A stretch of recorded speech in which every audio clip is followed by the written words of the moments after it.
Bismillah, selamat datang kembali di Fakta Sejarah bagian ke-42 di Rahasia di Balik Rumah Kontrakan. Sebuah kisah dari Kak Aisyah Z Shakila hanya di Fakta Sejarah. Ini dia selengkapnya.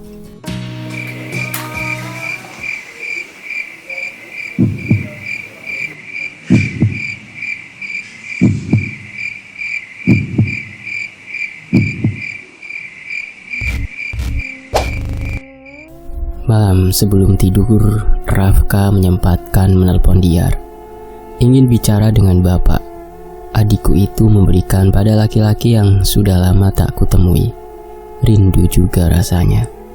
Suara bapak kini ada di seberang telepon. Terdengar jelas karena aktifkan pengeras suara bawaan ponsel. "Gimana kabar si Neng? Sekarang sehat?" tanya bapak. Padahal baru 3 hari lalu kami bicara di telepon. "Alhamdulillah pak, sekarang sudah makin sehat, makanya juga banyak," jawab Rafka. "Iya banyak karena dipaksa." "Syukurlah kalau gitu, bapak sama ibu seneng." "Iya pak, tapi katanya mau pulang, sudah kangen sama ibu sama bapak," tutur Rafka. Sedangkan tangannya nakal mencubit-cubit hidung dan pipiku. "Kalau bisa jangan pulang dulu," ulas bapak. "Kenapa pak?" Aku yang bertanya, karena penasaran. "Kemarin Rofik datang ke sini. Dia ngamuk pengen ketemu kamu. Ini kaca rumah bapak pecah dilempar batu sama dia. Hampir nyerang bapak." "Astagfirullah, kok sampai seperti itu pak? Tapi bapak sama ibu gak apa-apa kan?" tanyaku bimbang. "Bapak sama ibu baik-baik saja. Gak tahu pasti dia itu kenapa. Tapi kata yang jemput dia kemarin, Rofik sekarang sering ngamuk di rumahnya, panggil-panggil nama kamu. Kadang ketawa sendiri, kadang nangis sendiri. Jelas bapak." Apa dia gila pak?" Ingat kata-kata Abah Guru saat meruqyah, mengatakan akan mengembalikan asihan itu pada pengirim. Bapak kurang tahu. Tapi dia nggak kayak Rofik yang bapak kenal. Dia ngamuk dan cuma sebut nama kamu. Hatiku terusik mendengar hal itu. Aku tahu Rofik sudah berbuat jahat, tapi mendengarnya sampai seperti itu, iba juga rasanya. Bagaimanapun juga, dia pernah baik padaku selama masih jadi istrinya dulu. "Ya sudah pak, minggu depan saja kami pulang," sahut Rafka, kemudian mengobrol ke arah lain. "Iya, untuk keselamatan si Neng juga." Kami pun mengakhiri obrolan setelah puas mengobrol. Aku berbaring di dalam kelambu, menunggu Rafka yang tengah mengunci pintu dan jendela saung ini. Kemudian suamiku itu mendekat setelah semua dipastikan terkunci. "Jadi kita pulangnya kapan?" tanyaku. "Senyaman tinggal di tempat orang, lebih nyaman tinggal di rumah sendiri." "Nantilah, kata bapak kan jangan pulang dulu. Takutnya terjadi apa-apa sama Ayang di sana. Kalau di sini kita masih dekat sama Abah Guru." "Iya deh." Memikirkan lagi, kenapa Rofik makin menjadi. Aku semakin takut untuk pulang. Takut ia membahayakan. Menurut AA, kenapa dia bisa kayak gitu?" tanyaku. Rafka mengedikkan bahu tanpa bersuara. Ia duduk di kursi. Apa jangan-jangan kata Abah Guru benar? Jadi semacam berbalik gitu ajiannya. AA gak mau dengar nama dia, gak mau bahas juga, jawab Rafka ketus. "Idih, kenapa coba jadi judes gitu?" Aku tersenyum. Sikap Rafka berubah 180 derajat. "Kenapa coba yang masih bahas dia? Mau dia gini kek, gitu kek, sakit atau gila, bukan urusan AA." "Iyalah, siapa bilang urusan AA sih?" Aku membalik kata. "Tapi itu Ayang kayaknya masih perhatian banget sama dia." "Perhatian apa? Enggak juga cuma ngomongin doang. Aneh aja gitu." "Udah AA merokok aja di luar." "Jangan." Aku memasang wajah manja. Rafka memalingkan wajah dan terlihat kesal. "Cemburu nih ceritanya." Aku mengusik sambil menggodanya. Dia tak menjawab, beralih memandang ponsel. "AA, lihat apa sih ya segitu?" Dia tak menjawab. "AA, apa?" Kali ini dia menatap, tapi raut wajahnya tak berubah, masih ketus. "Lihat apa itu? Sini lihat." "Dia cewek cantik," jawabnya sambil menjauhkan ponsel yang hampir saja kurai. Aku kesal dengan jawabannya. Menyambar paksa handphone itu dan melihat apa yang dikatakannya. Aku pun tersenyum. Rafka tengah melihat-lihat fotoku. "Jangan marah, aku cuma sayang AA kok," ucapku sambil mendekat dan duduk di pangkuannya. "Sayang, tapi bahas orang. Haredang tahu dengernya." Iya, nggak bahas lagi, bahas kita aja." Aku mengecup bibirnya. "Jangan ngambek." Ia pun kembali tersenyum. "AA nggak mau tahu lagi soal dia. Sakit hati kalau inget. Ayah nggak ngerasain tersiksanya AA waktu jauh dari kamu." Iya, aku tahu. AA sayang banget sama kamu tahu. Makanya nggak mau lagi tahu urusan dia." "Iya," aku menunduk. Rafka mengangkat daguku dengan telunjuknya. "Makin agresif ya sekarang. Udah pinter," ulasnya. "Emang kenapa?" Tanyaku masih tak enak hati gara-gara membahas Rafiq. Aku mengerucutkan bibir. "Kok jadi ayang yang cemberut? Kan ceritanya nih yang lagi marah ini." Tutup. Perempuan kadang aneh. Kalau suami ngambek, kok malah balik ngambek? Apa semua kayak gitu ya? Hampir semua cerita teman AA ngomongnya juga gitu. Kalau berantem malah yang paling lama yang ngambek itu ya ceweknya. Aku memalingkan wajah, kesel. "AA kasih ulat juga nih, mau?" "Enggak," aku memekik takut. "Ulat kasur maksudnya?" Aku mengerling. "Enggak kok, AA nggak marah sama Ayang, cuma nggak mau dengar nama dia aja." Rafka ngusap-ngusap rambutku. "Maaf." Senyum. "Kok masih cemberut sih?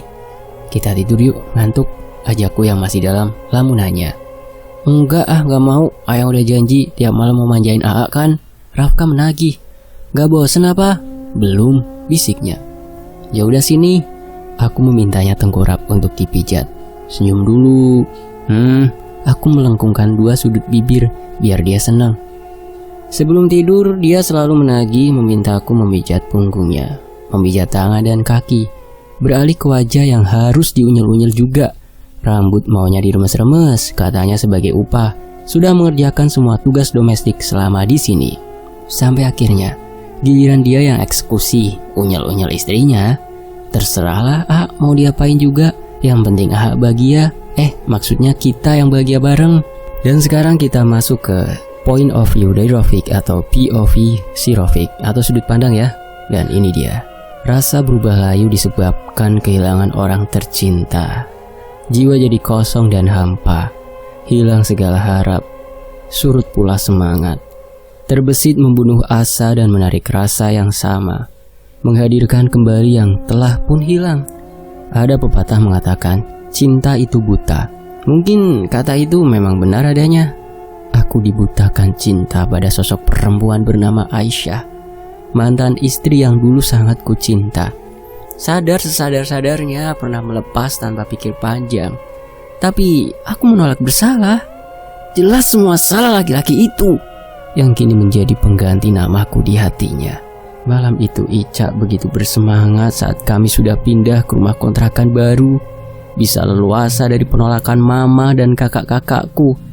Selesai bersenda gurau dan bercerita, ia perlahan pulas di sisiku, wajah yang manis terlelap dengan tenang. Mataku belum dapat tertutup, membayangkan lagi betapa bahagia rasaku saat ini. Beban yang dulu menusuk dada, kini sakitnya memudar. Bisa memilikinya kembali dirinya itu suatu anugerah. Akan kujaga sampai kapanpun, sebisa dan semampuku. Pagi saat bangun, cahaya dari kaca jendela kamar kontrakan ini tampak mengganggu penglihatan. Ternyata sudah siang. Melirik ke samping, Ica sudah tak di sini. Ternyata ia tengah mencari sesuatu dalam almari. "Sudah bangun, Dek?" sapaku.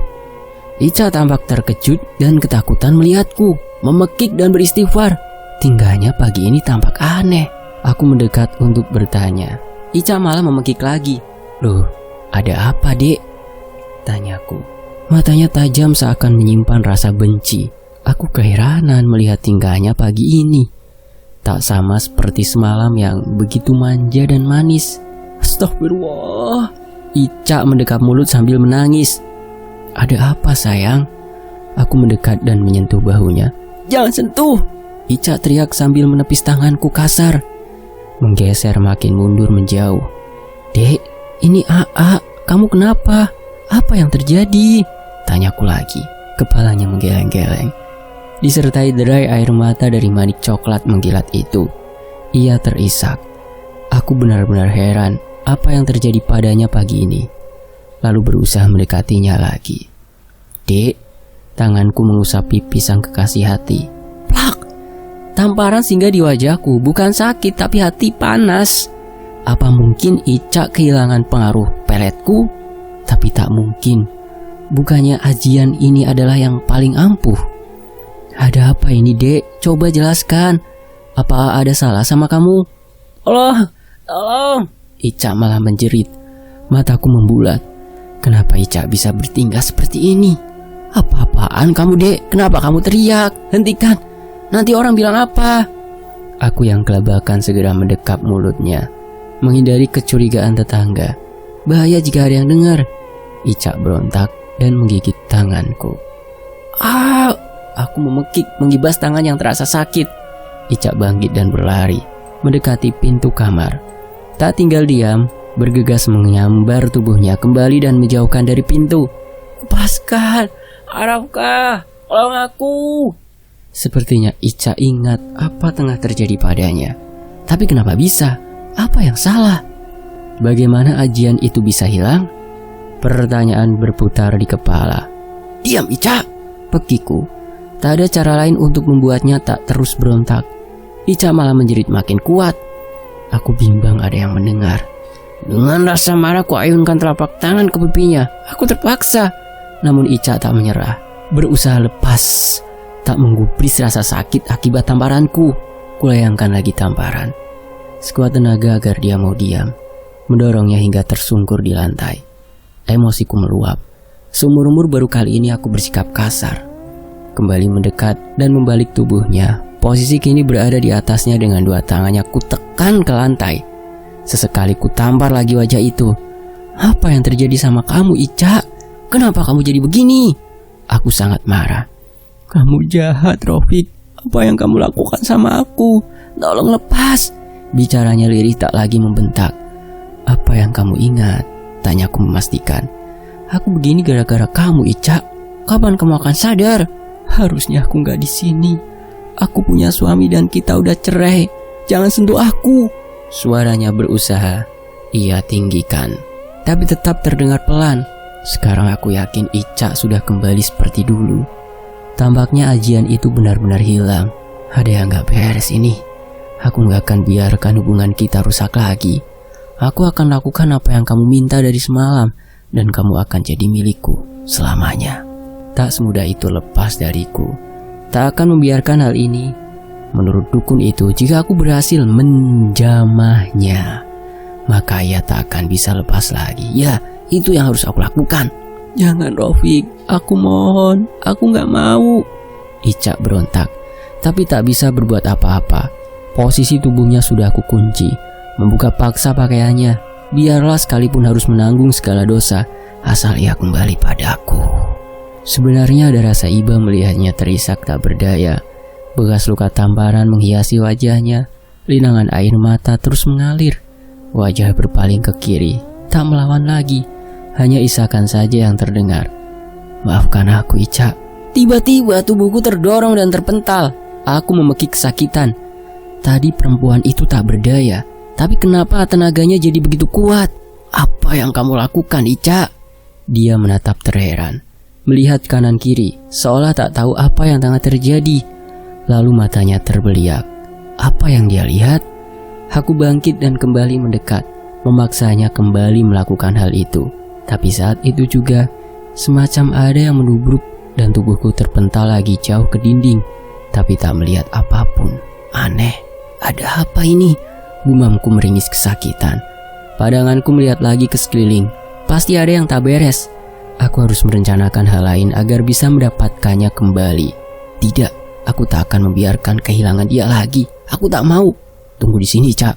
Aku akan bawa kamu ke rumah Simbah, ujarku. Keluar meninggalkan Ica yang masih tampak ketakutan.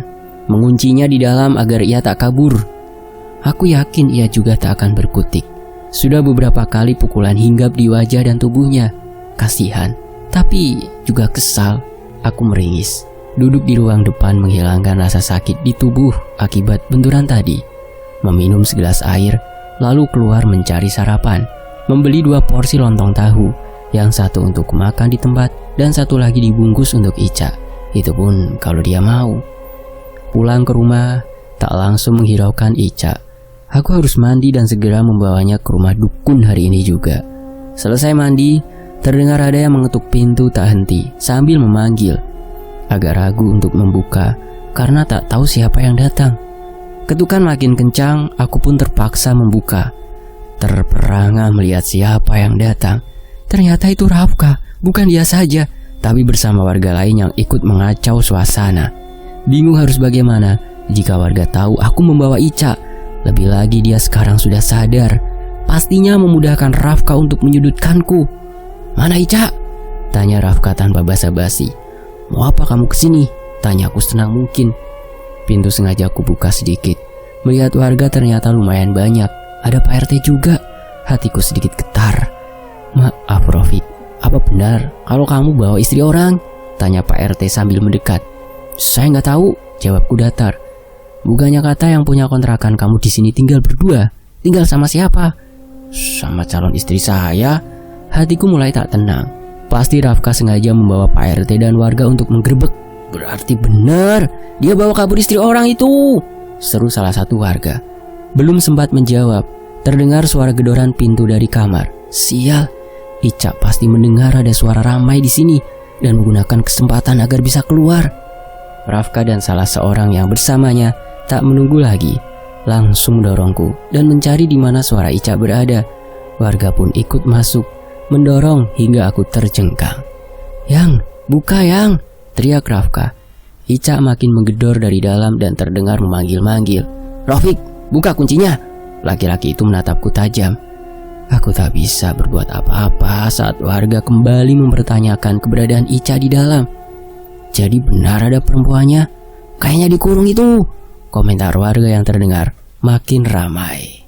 Rafka dan beberapa warga mendobrak pintu kamar kontrakan ini. Sedangkan Pak RT terus mendesak. "Laki-laki ini sengaja bawa kabur istri teman saya, Pak.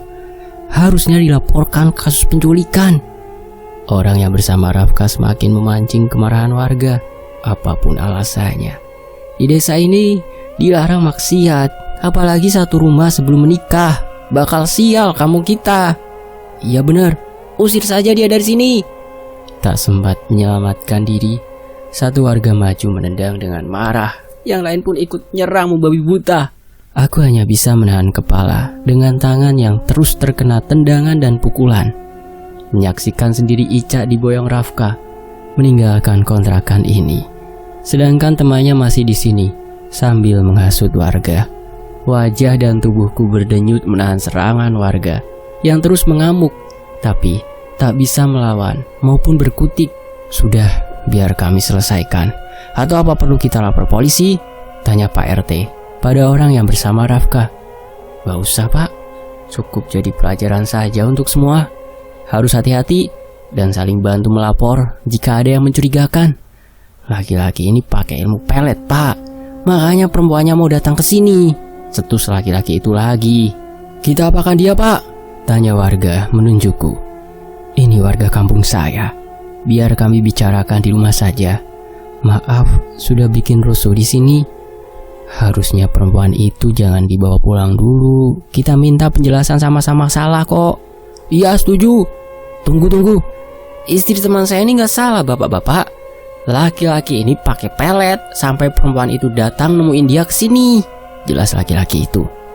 "Pelet? Hah? Apa masih ada pelet di zaman ini?" Salah satu warga tak percaya. "Percaya ataupun tidak, silahkan tanya sama bajingan itu." Laki-laki itu menunjukku. Setelah menyelesaikan obrolan dengan warga dan Pak RT, dua laki-laki itu pamit pulang. Sedangkan Pak RT dan beberapa warga membawaku pulang dan menasehati saat sampai rumahnya. "Untung saja mereka nggak laporkan kamu, Ropik. Coba kalau mereka bawa polisi, pasti kamu sudah di penjara." Pak RT masih kesal dengan kejadian tadi dan terus menyudutkanku. "Saya nggak salah Pak, istrinya itu udah nggak cinta sama dia, makanya datang ke sini. Dia itu mantan istri saya Pak." "Mantan istri kamu? Iya, dia nangis-nangis mau balikan. Tanyakan saja sama ibu dan kakak saya. Tapi katanya dia kamu pelet. Apa ada bukti, Pak? Tanyaku. Pak Rete diam. Warga lain pun sama. Yang jelas sekarang harus jadi pelajaran. Jangan mau terima perempuan yang bersuami, biarpun itu permintaannya sendiri. Zaman sekarang semua ada pidananya loh. Iya Pak, saya minta maaf sudah merepotkan. Pak RT dan warga pun memintaku pulang ke rumah. Di sana Mama dan Kak Wulan juga Kak Ana tampak menunggu tak enak duduk. Alah Fik, kok kamu sampai babak belur begini? Mama histeris sambil melihat wajahku. Ini juga pasti salah Mama. Kenapa bilang sama warga kalau aku sama Ica mau ngontrak di sana? Mama terpaksa, Fik. Warga marah di sini, ngancam juga. Aku nggak bisa tinggal diam. Akan ku balas perbuatan Rafkah. Sudah terlanjur jauh langkahku.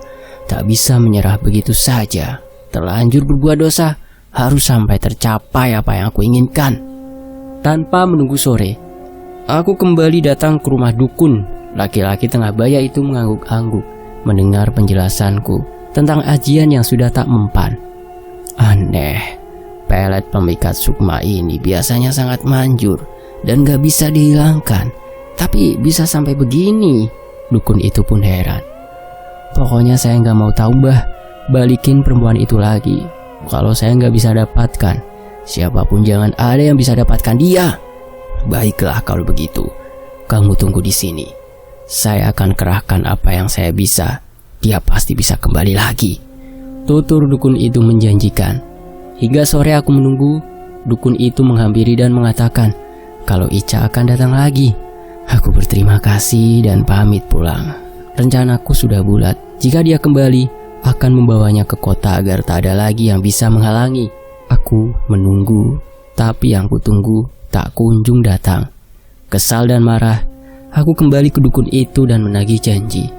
Saya sudah kerahkan sebanyak dan sekuat mungkin, tapi sepertinya ada yang menghalangi. Jadi apa sekarang dia nggak akan kembali, Mbah? Tampaknya begitu. Loh, kata Mbah ajian itu paling paten. Iya seharusnya begitu, tapi ini nggak tahu apa sebabnya. Nggak mempan sama perempuan itu. Aku nggak bisa biarkan, Mbah. Biar perempuan itu mati saja. Kamu yakin? Laki-laki itu melotot. Iya Mbah, kalau dia nggak bisa jadi milikku, jangan jadi milik siapapun. Baiklah, tapi jangan menyesal kalau kehilangan dia. Entahlah, antara sedih dan kecewa karena tak bisa mendapatkan Ica.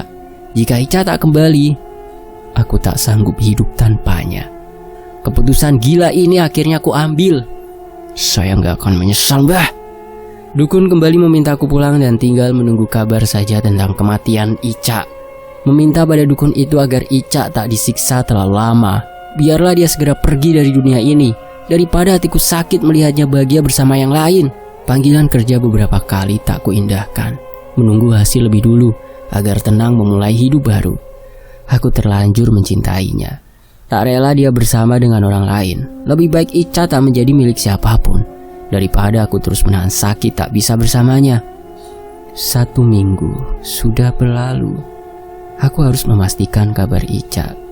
Dukun itu juga pasti punya kabar tentang ini. Kedatanganku ke rumah dukun kini tak ada yang menyambut. Rumah itu terlihat kosong. Geram juga. Apa dukun itu berbohong? Aku mencari tahu di mana keberadaan laki-laki yang katanya akan membantu. Kebetulan ada seorang laki-laki tua yang tengah membersihkan kebun yang letaknya lumayan jauh dari rumah dukun. Aku bertanya, Pak, apa Bapak tahu kemana pemilik rumah yang ada di sana? Laki-laki tua itu melihat-lihat arah yang aku tunjuk. Rumah dukun bukan? Ia balik bertanya. Iya Pak, benar. Dia sudah meninggal. Ada yang nyantet katanya. Hah? Meninggal? Bukannya dia itu dukun santet juga? Kurang tahu juga. Itu kata cerita warga yang saya tahu. Kalau dukun santet mati itu biasanya terkena kiriman santet yang dia kirim sendiri. Saya aja baru tahu kalau rumah yang ada di sana itu rumah dukun. Warga juga baru tahu saat istrinya jerit-jerit tengah malam minta bantuan warga. Tutur laki-laki itu panjang lebar. Waktu kami sampai, laki-laki itu sudah bersimbah darah. Istrinya sempat jadi tersangka saat polisi datang, tapi nggak ada bukti kalau dia dibunuh. Makanya warga yakin kalau dukun itu kena ilmunya sendiri. Aku tertegun. Kenapa bisa kacau begini? Apa jangan-jangan santet yang dikirim itu berbalik arah? Aku bergidik sendiri. Untung saja bukan padaku. Baiklah Pak, terima kasih. Pulang dengan lunglai. Rencanaku semua gagal. Ica tak bisa kudapat, tak juga mati. Kecewa teramat sangat. Semangatku hilang. Aku berpikir untuk mencari dukun lain, tapi tak tahu di mana. Mungkin nanti jika ke kota aku akan tanya lagi pada teman-teman yang lebih tahu. Setelah kejadian itu, aku sering merasa gelisah. Tubuh panas sampai terbakar, dan bayang Ica selalu mengganggu. Rasa cintaku sangat kuat, melumpuhkan segala keinginan lain. Untuk hidup pun aku malas. Yang aku mau hanya dia. Hari-hari bayang Ica makin mengganggu, mengisi penuh pikiran ini. Menjadi juga teriak jika sudah terlalu rindu, berharap ada yang membawa Ica padaku. Semacam rindu yang menggunung, tapi tak tersalurkan. Aku bisa gila jika lama-lama begini. Yang bermain di pikiran hanya Ica. Senyumnya, tawanya, cantiknya. Itu saja yang kuingat. Mama dan kakakku sering memaki, tapi tak jelas apa yang mereka bicarakan. Kata-kata mereka seakan samar di telingaku. Begitu juga warga. Jika aku keluar sering menyebutku stres dan ODGJ. Aku tak stres, hanya mencintai Ica dan ingin hidup bersamanya. Itu saja. Tanpa sepengetahuan mama, aku pergi ke rumah bapak Ica, memaksa agar mengatakan di mana perempuan itu. Tapi mereka bilang tak tahu. Di mana Pak rumahnya Ica sekarang, biar aku susul. Sudahlah nak Rafiq, pulang. Kalian sudah nggak ada hubungan apa-apa. Mertuaku itu tak mengerti perasaanku. Aku cuma mau ketemu Ica Pak. Tolong Pak. Pulanglah nak Rafiq. Mereka masuk dan menutup pintu. Aku makin geram dan marah, melempar kaca rumah mereka dengan batu. Apa aku harus bunuh saja mereka semua agar tak menghalangi jalan untuk bersatu dengan kekasih hati? Aku naik berang. Emosi tak terkontrol. Beberapa orang menarik dan membawaku pulang. Aku berontak tapi mereka mengikat tangan dan kakiku dengan tali sambil mengatakan, aku edan. Orang tua Ica keluar lagi untuk melihatku. 2 orang laki-laki memegangi, dan satunya lagi menghadapi bapak Ica, meminta maaf, mengatakan kalau aku terkena gangguan jiwa. Enak saja, aku masih waras dan ingat siapa diriku. Aku tak edan, cuma mau bertemu Ica. Bawa pulang saja, kasihan, tutur mantan mertuaku itu. Tidak, aku tidak gila, hanya terlalu cinta. Apa itu salah? Orang-orang itu membawaku pulang. Tampaknya mereka sengaja ditugaskan mama untuk mengikutiku ke sini. Aku pikir mama tak akan tahu, tapi ternyata ia lebih jeli dari yang aku pikir. Selama beberapa hari aku dikurung di rumah. Tak ingat hari, tak ingat waktu, atau apapun. Yang kuingat hanya satu, Ica. Masih dapat kudengar suara mama dan kakakku, tapi tak tahu bicara apa. Kadang hanya bibirnya saja yang bergerak. Terdengar juga isak tangis. Entah apa dan kenapa mama seperti itu. Beberapa orang datang ke rumah seperti petugas rumah sakit. Tapi siapa yang sakit? Mama dan kakak-kakak sehat saja. Aku juga sehat. Tiba-tiba mereka mendekat. Tanganku diikat dan dibawa masuk ke dalam sebuah mobil yang sudah menunggu di depan. Tak tahu apa-apa. Yang ada di pikiranku hanya Ica. Tetangga berbisik-bisik dengan sebutan kata edan. Entah siapa yang edan. Yang jelas aku hanya ingin bertemu istriku. Ya, istriku, Aisyah, bukan edan. Mama akan bawa Ica ke sana, Fik. Kamu jangan khawatir ya, ucap mama sambil menangis. Kenapa mereka menangis? Apa masih tak setuju aku bersama dengan istriku? Aku mau ke rumah Ica, Ma. Pintaku lagi. Iya, sekarang kamu ke rumah Ica. Mama membujuk.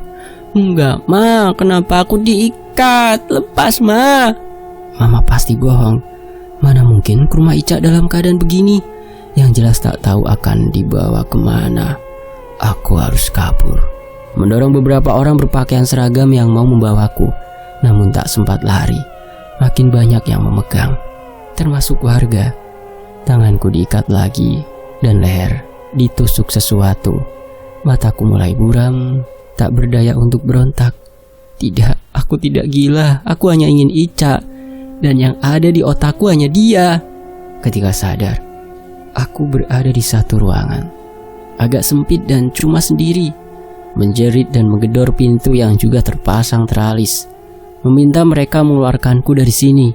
Ruangan ini pengap dan begitu menyiksa. Entah sudah berapa hari aku di sini, sama sekali tak ingat. Malam itu, aku dilanda ketakutan yang luar biasa. Bayangan menakutkan menghampiriku dan hendak mencekik. Aku memanggil yang berjaga di luar ruangan ini, tapi mereka tampaknya tak peduli, malah mencebik dan mengatakan aku tak waras. Semacam ada benda tajam menghujam. Dada bagai dihantam gada. Aku tersungkur memegang dada yang kesakitan. Muntah cairan berwarna merah pekat. Tubuh hilang keseimbangan. Aku tersungkur. Pandanganku berkabut dan terlihat samar. Tapi tetap, wajah Ica yang terakhir kulihat sebelum semua berubah gelap. Aisyah, aku rindu. Datanglah. Bersambung. Dan masih satu lagi teman-teman, besok ya bisa tayang insya Allah di Fakta Sejarah. Itu nanti besok perkiraan hampir 45 menitan ya durasinya ya. Karena di KBM-nya itu 3 part, nanti saya jadiin 1. Ya demikianlah sudut pandang dari Rafiq ketika dia sudah jadi ODGJ ya. Kayaknya dimasukin di rumah sakit ya itu ya. Ya, Fakta Sejarah pamit, terima kasih teman-teman sudah menyimak sejauh ini. Oh ya, ada romance gitu juga di channel yang satunya lagi di FS Media ya. Saya ada di sana juga. Untuk linknya itu. Dan untuk menuju ke channel tersebut di FS Media, teman-teman lihat dulu layar handphonenya. Itu di layar akhir ya. Nanti 5 detik mau selesai video ini ada 2 gambar. Itu pilih salah satu. Yang kiri FS Media, yang kanan Tony FS. Teman-teman yang kiri ya FS Media kalau mau yang romance. Kalau yang full horror di Tony FS, sama seperti Fakta Sejarah. Saya ada di situ juga ya. Saya pamit, wassalamualaikum warahmatullahi wabarakatuh. Sampai jumpa di bagian akhir rahasia di balik rumah kontrakan. Sebuah kisah dari Kak Yusyasil Cakila. Insya Allah besok ya. Wassalamualaikum.